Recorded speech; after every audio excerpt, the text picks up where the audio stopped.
Every day, Americans hear the same story. The dollar is ours, our currency, our Federal Reserve, our rules. But here's the paradox. Most dollars in the world were not created in Washington, not even created in America. So the real question isn't, why is the dollar so powerful? It's this. If the majority of dollars exist outside U.S. borders, who actually controls the dollar?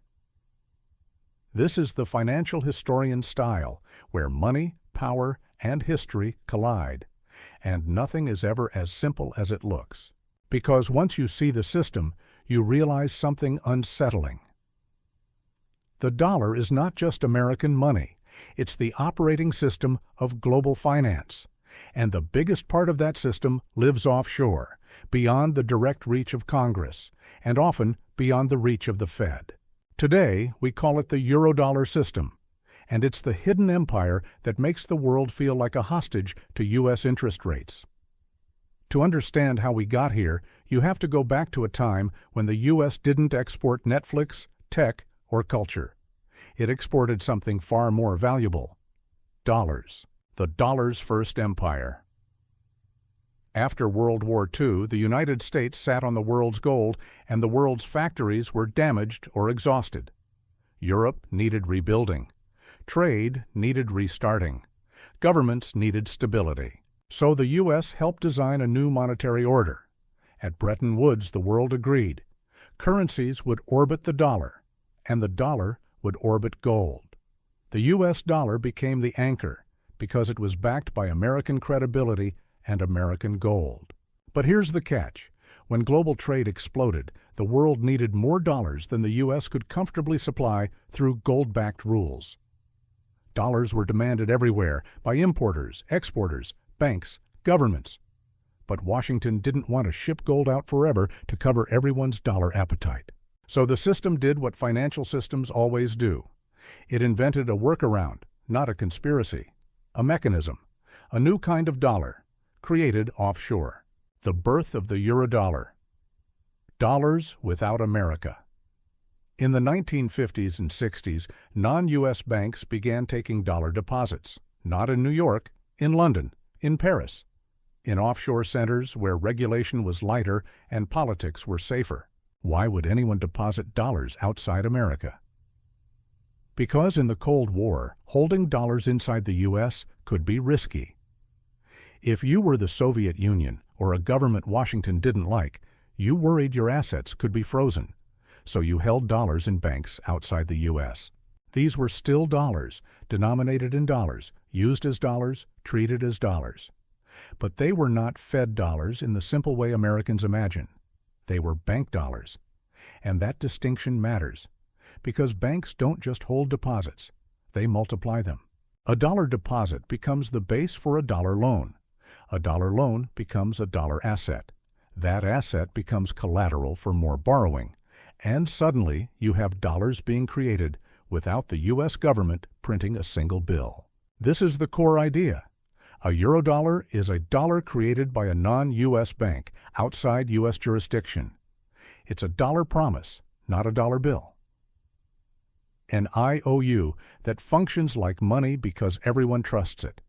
That's how the dollar began to outgrow America. Not through politics, through credit. The offshore advantage. Why London became Dollar Central. London had what Wall Street didn't: a global banking network, a time zone bridge between Asia and America, and a tradition of doing finance with fewer constraints. Over time, offshore dollars became cheaper to borrow and easier to move. Banks loved it, corporations loved it, governments loved it, because Eurodollars were the perfect product: dollar stability without U.S. oversight, global liquidity without domestic rules, credit expansion without a vote in Congress. By the late 20th century, the Eurodollar system wasn't a side channel. It was the main artery, a hidden pipeline moving dollar liquidity across the planet. And as that pipeline grew, something changed. The U.S. stopped being the sole source of dollars, but remained the center of dollar gravity. That's the empire. America doesn't have to manufacture all the dollars. It just has to set the price of the system's oxygen: dollar funding. the machine. Today, a planet running on dollar promises. Here's how the modern Eurodollar engine works in plain terms.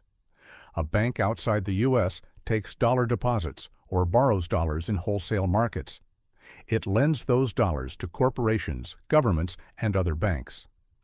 Those borrowers use dollars for trade, debt payments, commodities, and reserves.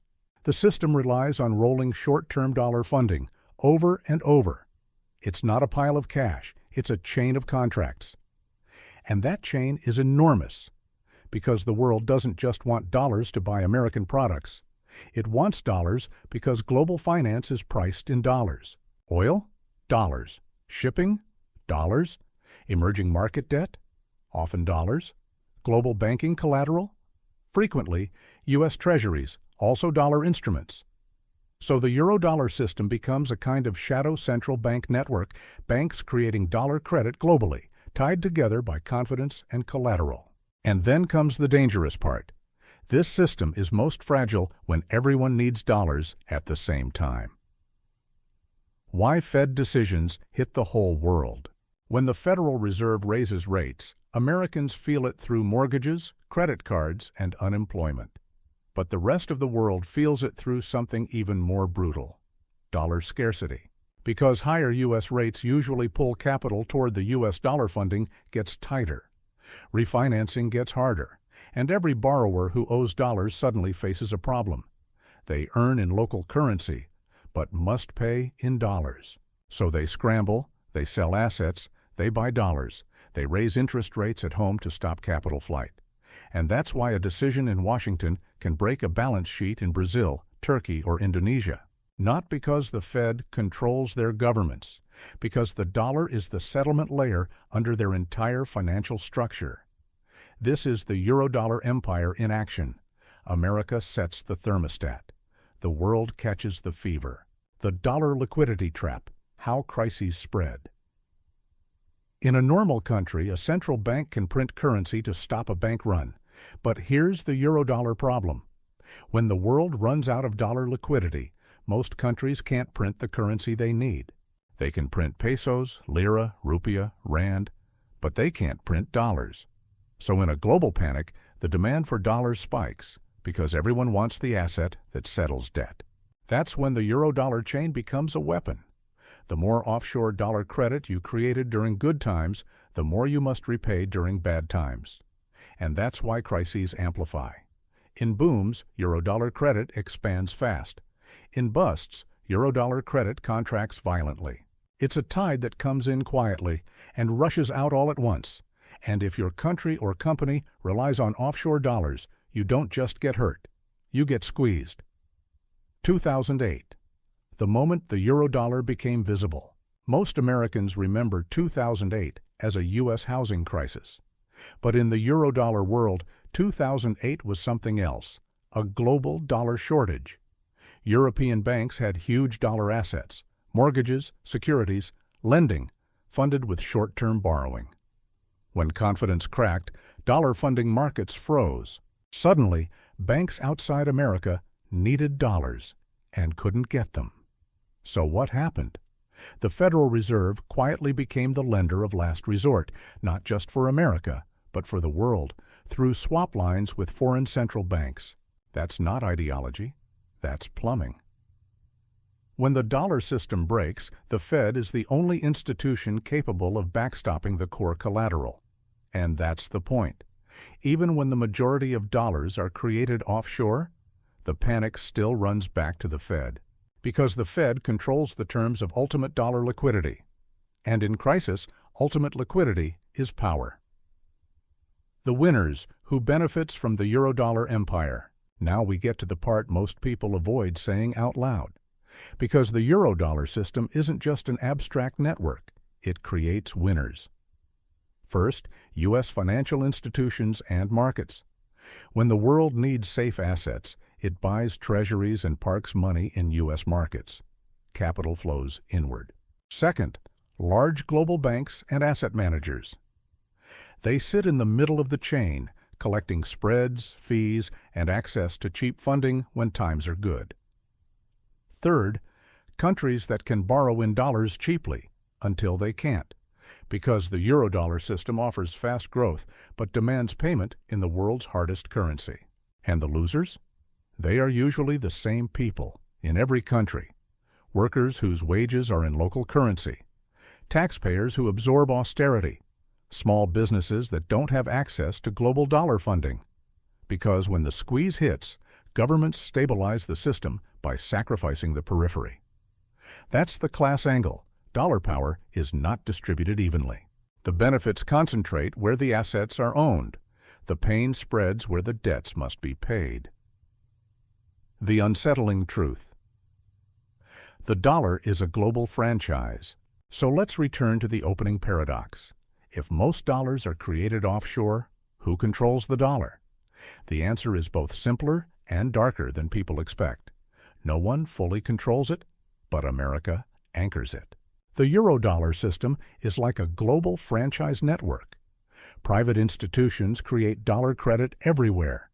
But when confidence breaks, everyone runs to the same core: U.S. Treasuries, U.S. markets, and the Fed's liquidity. So the dollar is not purely American money. It's global credit, denominated in dollars, enforced by markets, collateralized by U.S. government debt, and stabilized, when necessary, by the Federal Reserve. That's why the world feels trapped. Because the world built its growth on dollars, it cannot print. And America, even without printing most of those dollars, still sets the price of the oxygen. What this means now? It means when Americans say, why should we care about foreign crises? The answer is because foreign crises are often dollar crises. And dollar crises come home. They hit U.S. markets, U.S. banks, U.S. politics. Because when the offshore dollar chain snaps, it doesn't snap over there. It snaps through the center of global finance, which is still tied to America. And that's the real secret of the Eurodollar Empire. The dollar's power is larger than the United States. But its failure would still be blamed on the United States, because the world doesn't just use the dollar. It depends on it. Closing. So the next time you hear someone say, the Fed is printing money, remember, the biggest dollar printer isn't a printing press. It's a network of balance sheets, offshore banks, and global credit chains. The dollar is not just American money, it's the world's shadow infrastructure. And when you understand that, you understand why a rate change in Washington can feel like a shockwave in every capital on Earth. If this gave you a new perspective, subscribe. History has the answers. I'll show you where to look.